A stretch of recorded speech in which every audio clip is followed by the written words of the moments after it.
First, here's a quick review of the specifications. The resolution is 4K and the movie was shot on film.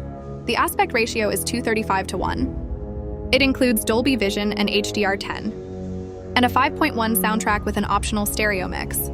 The opening credits were filmed optically and are spread throughout the beginning of the movie, which results in noticeably inferior picture quality for the first 8 minutes. After the opening credits are finished, the upgrade to 4K resolution displays a good increase in detail. In this example, a previous release has been included for comparison and some images have been enlarged to show detail.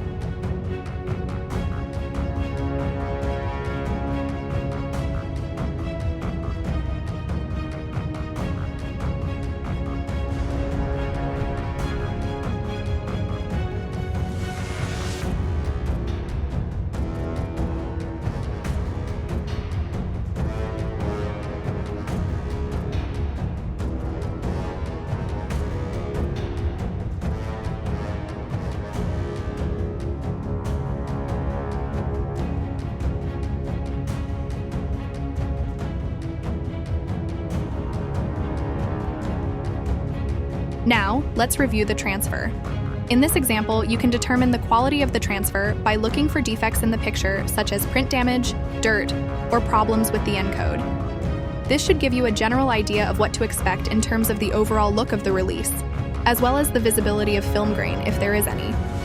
For this release, the film grain is somewhat inconsistent, looking fairly sharp in some scenes and so soft in others that it practically disappears.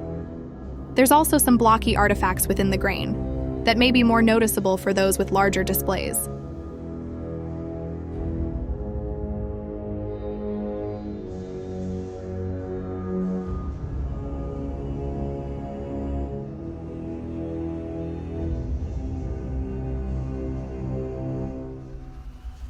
Now let's switch over to color.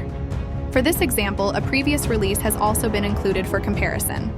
Use this example as a guide, but you can expect HDR to exhibit even better color reproduction than what can be shown here. When viewing the actual HDR source in person, color accuracy will largely be determined by how well your display handles the wider color gamut.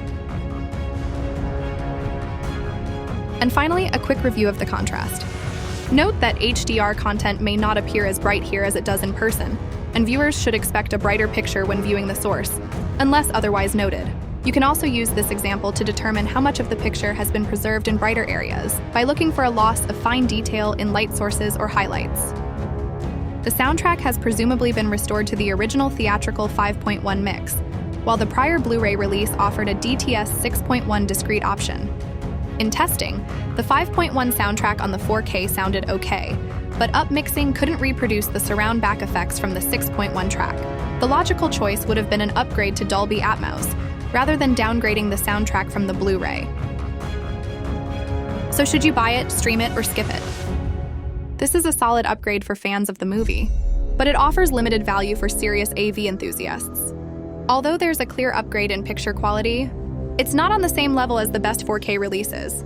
It doesn't have a Dolby Atmos or DTS:X soundtrack, and streaming delivers similar audio and video quality at a lower price.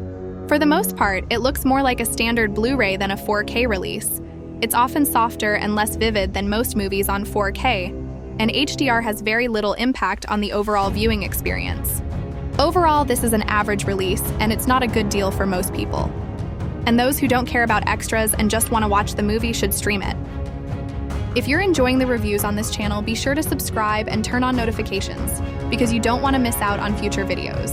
And don't forget to check out these videos that you may have missed.